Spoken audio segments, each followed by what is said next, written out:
எரிபொருள் இறக்குமதியின் போது தரகு படம், அமைச்சர் விளக்கம். சாணக்கியனின் கருத்துக்கள் உண்மைக்கு புறம்பானது, எதிர்க்கும் பிள்ளையான் தரப்பு. கிளீன் ஸ்ரீலங்கா திட்டத்தினூடாக எவரும் கைதாக மாட்டார்கள், நலிந்த ஜெயதிச. அடுத்த தேர்தலில் பின்னடைய போகும் தமிழரசு கட்சி, பகிரங்கப்படுத்தும் அரசியல் ஆய்வாளர். தென்னிலங்கையில் பயங்கரம், 5 பேரை இலக்கு வைத்து துப்பாக்கிச் சூடு. அனுர ஆட்சியிலும் கேள்விக்குள்ளாகும் தமிழ் மக்களுக்கான நிரந்தர தீர்வு. ஊர்காவல்துறை படகு திருத்தும் நிலையத்துக்கு அமைச்சர் சந்திரசேகர் விஜயம். கனகராஜன் குளம் பகுதியில் போலீசாரின் கட்டுப்பாட்டில் இருந்த காணி விடுவிப்பு. தொடர்பு விரிவான செய்திகள்.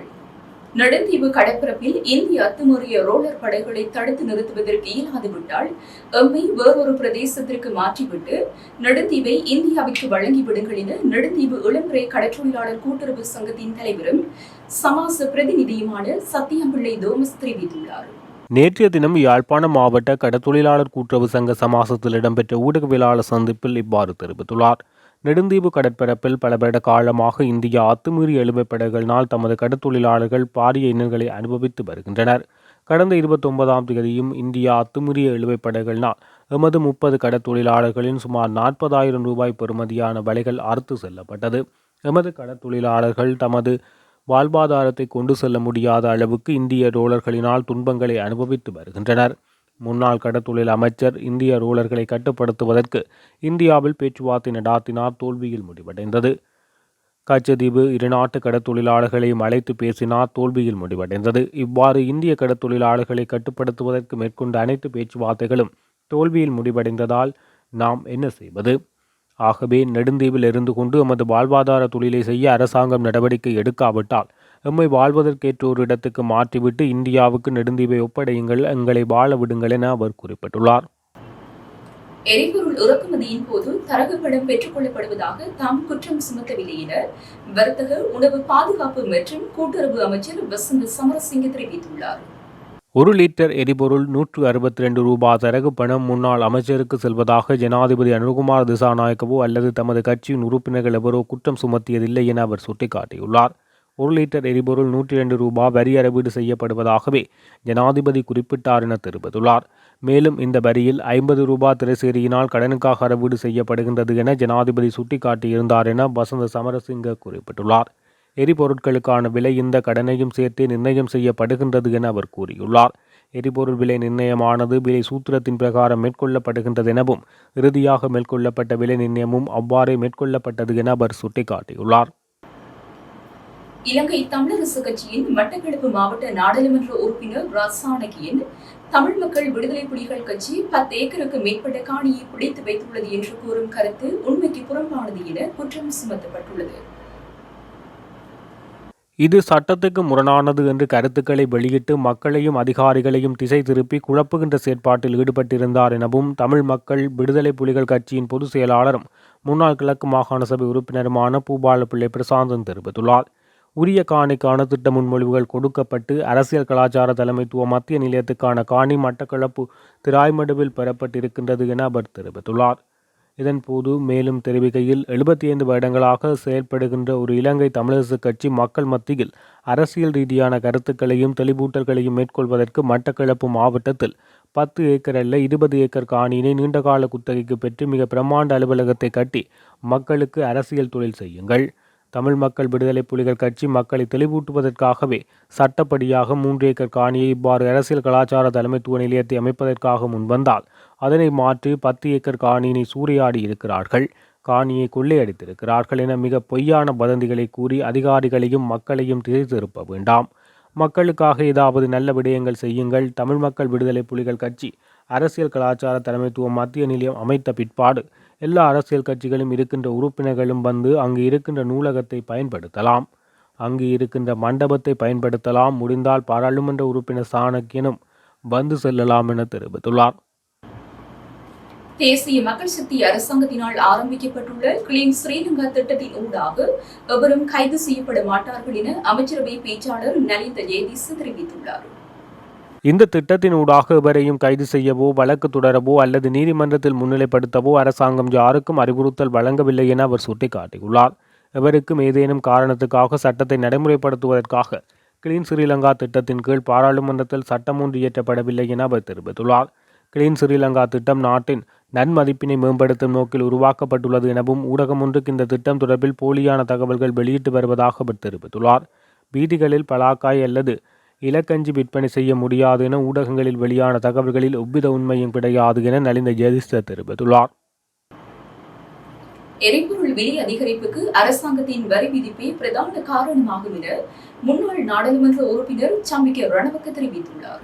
குறிப்பாக 118 ரூபாவுக்கு கொண்டு வரப்படும் பெட்ரோலுக்கு 109 ரூபாய் வரி விதிக்கப்படுவதாக அவர் தெரிவித்துள்ளார். அரசாங்கத்தின் புதிய வரிமுறை சர்வதேச நாணய நிதியத்தின் அழுத்தத்தின் பிரகாரம் செயற்படுத்தப்படுவதுடன் அதன் மூலம் நாட்டின் பொருளாதாரத்தை விட சர்வதேச நாணய நிதியத்தின் நோக்கத்தை நிறைவேற்றிக் கொள்ள முயற்சி மேற்கொள்ளப்படுகிறது. ஆனால் ரணில் விக்ரமசிங்க நாணய நிதியத்துடன் இணங்கிய நிபந்தனைகளையே அரசாங்கம் தற்போது முன்னெடுத்து வருகிறது. இவர்கள் தேர்தல் காலத்தில் தெரிவித்த விடயங்கள் தொடர்பில் எதுவும் வாய் திறப்பதில்லை. 2025ஆம் ஆண்டில் அரசாங்கம் 4300 முதல் 4400 பில்லியன் ரூபாய் வரையான வருமான இலக்கை நெருங்க வேண்டியிருக்கிறது. 2020 கோட்டபாய ராஜபக்சவின் அரசாங்கத்துடன் இதனை ஒப்பிட்டு பார்க்கும் போது எமது வரி வருமானம் 1300 பில்லியனாக இருந்து அப்படியானால் இந்த வருடத்தில் 300 பில்லியன் மேலதிகமாக தேடிக்கொள்ள வேண்டிய நிலை காணப்படுகிறது. நடைபெறவுள்ள உள்ளூராட்சி மன்ற தேர்தலிலும் தமிழரசு கட்சி பாரிய தோல்வியை கட்டாயம் சந்திக்க நேரிடும் என பிரித்தானியாவின் அரசியல் ஆய்வாளர் திவாகரன் சுட்டிக்காட்டியுள்ளார். தமிழரசு கட்சிக்குள் எல்லோரையும் அணைத்து செல்கின்ற ஒருமைப்பாடுடைய தலைமைத்துவம் இல்லை. தென்னிலங்கையில் சிங்களத்தவர்கள் மீது கட்சியை வளர்த்து மிகச்சிறந்த அரசியல் எதிர்காலத்தை நோக்கி பயணித்துக் கொண்டிருக்கிறார்கள். ஆனால் தமிழர் பிரதேசத்தில் பழமையான மூத்த தமிழரசு கட்சி பாரிய பின்னடைவை சந்தித்துக் கொண்டிருக்கின்றது. அனைத்து வகையிலும் பாதிக்கப்பட்ட தமிழ் மக்கள் தமிழரசு கட்சியை நம்பித்தான் வாக்களித்தனர். ஆனால் இந்த நிலை தொடருமானால் தமிழ் மக்கள் சிங்கள கட்சிகளை நோக்கி பயணிக்கும் நிலை வெகு விரைவில் ஏற்படும் என அவர் சுட்டிக்காட்டியுள்ளார். வெளியுள்ள காவல்துறை பிரிவுக்குட்பட்ட கப்பரத்தோட்டை வள்ளிவில வீதியில் நடந்து சென்ற 5 பேரை இலக்கு வைத்து துப்பாக்கிச்சூடு மேற்கொள்ளப்பட்டுள்ளதாக காவல்துறையினர் தெரிவித்துள்ளனர். குறித்த துப்பாக்கிச்சூடு சம்பவம் இன்று அதிகாலை 1 மணியளவில் இடம்பெற்றது. 3 மோட்டார் சைக்கிள்களில் வந்த இனம் தெரியாத நபர்கள் இவ்வாறு துப்பாக்கிச்சூடு நடத்திவிட்டு தப்பிச் சென்றுள்ளதாக போலீசார் தெரிவித்துள்ளனர். துப்பாக்கிச்சூட்டில் 2 பேர் மட்டுமே சுடப்பட்டதாகவும் அவர்களில் ஒருவர் உயிரிழந்துள்ளதாகவும் தெரிவிக்கப்பட்டுள்ளது. காயமடைந்த நபர் வெலிகம வெளான வைத்தியசாலைக்கு கொண்டு செல்லப்பட்டு பின்னர் மாத்திரை பொது வைத்தியசாலைக்கு மாற்றப்பட்டுள்ளார். கம்பரத்தோட்டை பகுதியைச் சேர்ந்த 26 வயதுடைய நபர் துப்பாக்கிச்சூட்டுக்கு இலக்காக உயிரிழந்ததுடன் காயமடைந்த அதே பகுதியைச் சேர்ந்த 29 வயதுடையவர் என போலீசார் தெரிவித்துள்ளனர். துப்பாக்கிச்சூடு நடாத்தப்பட்டதற்கான காரணம் இதுவரை வெளியாகவில்லை. சம்பவம் தொடர்பான மேலதிக விசாரணைகளை வெலிகம போலீசார் மேற்கொண்டு வருகின்றனர். நாட்டில் தமிழ் மக்களுக்கு பிரச்சனையே இல்லை என்று கூறும் அரசாங்கம் எவ்வாறு அவர்களுக்கு நிரந்தர தீர்வொன்றை வழங்கும் என சமூக செயற்பாட்டாளர் செல்வின் இரேனியஸ் மாரியம்பிள்ளை கேள்வி எழுப்பியுள்ளார். அனுரவின் அரசாங்கம் இலங்கையின் தேசிய இன பிரச்சினை ஒன்று இருப்பதனையே ஏற்றுக்கொள்ளவில்லை என அவர் தெரிவித்துள்ளார். இதேவேளை இன அடையாளங்களை விடுத்து எல்லா பிரச்சினைகளையும் பொருளாதார பிரச்சினையாக அரசாங்கம் பார்ப்பதாக செல்வின் சுட்டிக்காட்டியுள்ளார். 1948ஆம் ஆண்டு பிரித்தானியர்கள் இலங்கையை கையளிக்கும் போது நாட்டை வளமாகவே கையளித்ததாகவும் அதனை நமது ஒருமொழி கொள்கையாலும் ஒரு இனத்தின் மேலாண்மை பாதுகாப்பதற்காகவும் அனைத்தையும் நாம் போட்டுடைத்தோம் என அவர் குறிப்பிட்டுள்ளார். நெடுந்தாரகை படகின் நங்கூரம் நேற்று காணாமல் போயுள்ளதாக தெரிவிக்கப்பட்டுள்ளது. கடந்த தாளமுக காலத்தில் படகின் பாதுகாப்பை கருத்தில் கொண்டு நெடுந்தீவின் மற்றொரு பகுதியில் தரித்து நிறுத்துவதற்காக இந்த படகு கொண்டு செல்லப்பட்டது. இதன்போது நங்கூரம் கடலில் காணாமல் போயுள்ளது என தெரிவிக்கப்பட்டுள்ளது. இந்த நெடுந்தாரகை படகானது குறிகட்டுவானில் நெடுந்தீவு வரையான பயணிகள் போக்குவரத்து சேவைக்கு ஈடுபடுத்தப்பட்டுள்ளமை குறிப்பிடத்தக்கது. யாழ் ஊர்காவல்துறை பகுதிக்கு நேற்று விஜயம் செய்த கடற்றொழில் அமைச்சர் சந்திரசேகர் மற்றும் தேசிய மக்கள் சக்தியின் நாடாளுமன்ற உறுப்பினர் இளங்குமரன் ஆகியோர் ஊர்காவல்துறை இறங்குதுறையை பார்வையிட்டதுடன் ஊர்காவல்துறையில் அமைந்துள்ள படகு திருத்தும் நிலையத்தையும் பார்வையிட்டனர். இந்த படகு திருத்தும் நிலையமானது கடந்த அரசாங்கத்தினால் 2021ஆம் ஆண்டு திறந்து வைக்கப்பட்ட நிலையில் செயலிழந்து காணப்படுகிறது. இதில் இதுவரை ஒரு படகு மட்டுமே ஏற்றப்பட்டு காணப்படுவதாகவும் அந்த படகு திருத்தும் நிலையத்தை இயங்க வைப்பதற்கு தகுந்த நடவடிக்கைகளை எடுப்பதாகவும் அவர்கள் தெரிவித்தனர். வவுனியா வடக்கு கனகராயன்குளம் பகுதியில் போலீசாரின் கட்டுப்பாட்டின் கீழ் இருந்த காணியொன்றினை விடுவிப்பதற்கு உடனடியாக நடவடிக்கை எடுக்கப்பட்டுள்ளதாக தேசிய மக்கள் சக்தியின் வன்னி மாவட்ட நாடாளுமன்ற உறுப்பினர் ஜெகதீஸ்வரன் தெரிவித்துள்ளார். வவுனியா வடக்கு கனகராஜன் குளம் தெற்கு கிராம அபிவிருத்தி சங்கத்துக்கு சொந்தமான காணி ஒன்று 2009 ஆண்டுக்கு பின்னர் போலீசாரால் பயன்படுத்தப்பட்டு வந்தது. குறித்த காணியை விடுவிக்க அப்பகுதி மக்கள் பல தடவைகள் முயன்றும் அது பலனளிக்கவில்லை. இந்த நிலையில் அண்மையில் இடம்பெற்ற வவுனியா வடக்கு பிரதேச செயலக அபிவிருத்தி குழு கூட்டத்தில் குறித்த விடயம் கவனத்துக்கு கொண்டு வரப்பட்டது. இதனையடுத்து வவுனியா மாவட்ட செயலக அபிவிருத்தி குழு கூட்டத்தில் குறித்த விடயம் பிரஸ்தாபிக்கப்பட்டதை அடுத்து வவுனியாவுக்கு திடீர் விஜயம் மேற்கொண்ட பொதுமக்கள் பாதுகாப்பு அமைச்சருடனும் பிரதி போலீஸ் மாதிபருடனும் இவ்விடயம் குறித்து கலந்துரையாடினோம். இதையடுத்து குறித்த காணியினை உடனடியாக விடுவிக்க வன்னி பிரதி போலீஸ் மா அதிபர் போலீசாருக்கு அறிவுறுத்தல் வழங்கியுள்ளார். இதனால் இக்காணி உடனடியாக விடுவிக்கப்படுகின்றது என தெரிவித்துள்ளார்.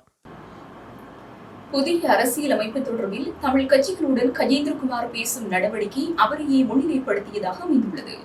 எனவே நாடாளுமன்ற உறுப்பினர் ஸ்ரீதரன் மற்றும் கட்சியின் ஏனைய நாடாளுமன்ற உறுப்பினர்கள் எவரும் இது தொடர்பில் எவ்வித பேச்சுக்களையும் முன்னெடுப்பது தமிழர் நலனுக்கு கட்சிக்கு உகந்ததில்லை என்பதை கருத்தில் கொள்ள வேண்டும் என இலங்கை தமிழரசு கட்சியின் கொழும்பு கிளை தலைவர் ரத்னவடிவேல் தெரிவித்துள்ளார். கட்சியின் செயலாளரும் பாராளுமன்ற உறுப்பினருமான வைத்திய சத்தியலிங்கத்துக்கு எழுதிய கடிதம் ஒன்றில் அவர் இதனை தெரிவித்துள்ளார். 2015 முதல் 2020 ஆண்டு வரையான காலப்பகுதியில் 84 தடவைகள் அனைத்து கட்சிகளும் கூடி ஒரு அரசியலமைப்பு வரைவை தயாரித்தன. அதில் தமிழ் தேசிய கூட்டமைப்பாக தமிழரசு கட்சி முழு மூச்சில் ஈடுபட்டு சமஸ்தி அம்சங்களை கொண்ட பல முன்னேற்றகரமான அம்சங்களை உள்ளூடு செய்ய வைத்தது. 5 ஆண்டு இடைவிடா முயற்சியின் பின் இறுதி வரைவில் சம்பந்தன் ஐயா, அடைக்கலநாதன், சித்தார்த்தன் ஆகியோர் அதில் உள்ள சிறந்த விடயங்களை கருத்தில் கொண்டு கையொப்பமிட்டனர். தற்போது ஆட்சியில் இருக்கும் தரப்பும் அதனை ஏற்றுக்கொண்டது. அதனை ஏற்று மேலும் திருத்தங்கள் செய்து புதிய அரசியலமைப்பு கொண்டுவரப் போவதாக இந்த அரசு தனது தேர்தல் வாக்குறுதியாக மக்களுக்கு வழங்கியது. இதில் கஜேந்திரகுமார் பொன்னம்பலம் கட்சி தன்னை ஈடுபடுத்திக் கொள்ளவில்லை. இப்போது இந்த 5 ஆண்டு எமது கட்சியினதும் தலைவர்களதும் முயற்சியை செல்லா காசாக்க அவர் முயற்சிக்கின்றார். எப்போதுமே தமிழர் நன்மைகளை விட தமிழரசு கட்சியை மலினப்படுத்துவதையே மேலான செயற்பாடாக கொண்டிருக்கும் கஜேந்திரகுமார் பொன்னம்பலம் இந்த முன்னேற்றகரமான அரசியலமைப்பு வரைவை குறை கூறினார். இதற்கு முக்கிய காரணம் தமிழரசின் பங்களிப்புடன் வரும் இந்த ஏற்பாடுகளை எதிர்க்க வேண்டும் என்பதே அன்றி வேறெதுவும் இல்லை. இந்த பின்னணியில் கஜேந்திரகுமார் பொன்னம்பலம் இப்போது இதனை புறம் தள்ளி தான் முன்பு முன்னிலைப்படுத்திய விக்னேஸ்வரன் தலைமையிலான ஆலோசனைகளை முன்தள்ள முற்படுகிறார். இந்த யோசனைகளை தமிழரசு எப்போதும் ஏற்றுக்கொண்டதில்லை. கஜேந்திரகுமார் பொன்னம்பலம் இப்பொழுது இவ்வாறான விடயங்களையும் தமிழரசு கட்சிக்கு பேர் போய்விடக் கூடாது என்ற எண்ணத்தில் தன்னை முன்னிலைப்படுத்தும் ஒரு கபட திட்டத்துக்கு தமிழரசு கட்சியை உடந்தையாக்க பார்க்கிறார். தமிழரசு கட்சியை எப்போதுமே மலினப்படுத்தும் செயற்பாடுகளை செய்து வந்தவர் இப்போது அந்த கட்சி உள்ளதாக கருதப்படும் உள்ளக முரண்பாடுகளை மேலும் விரிவுபடுத்தும் உள்நோக்குடன் கட்சியை புறம்தள்ளி பாராளுமன்ற உறுப்பினர் ஸ்ரீதரனுடன் பேச முற்படுகிறார். இவரது நோக்கம் நல்லெண்ணத்தின் அடிப்படையிலானது அல்ல என்பதை கட்சியில் உள்ள அனைவரும் புரிந்து கொள்ள வேண்டுமென தெரிவித்துள்ளார். இத்துடன் ஜெஃப்னக்லரியின் மதிய நேர பிரதான செய்திகள் நிறைவடைகின்றன. மேலதிக செய்திகளை அறிந்து கொள்ள www.jeffnaclery.lk என்ற இணையதளத்தினூடாக இணைந்து கொள்ளுங்கள்.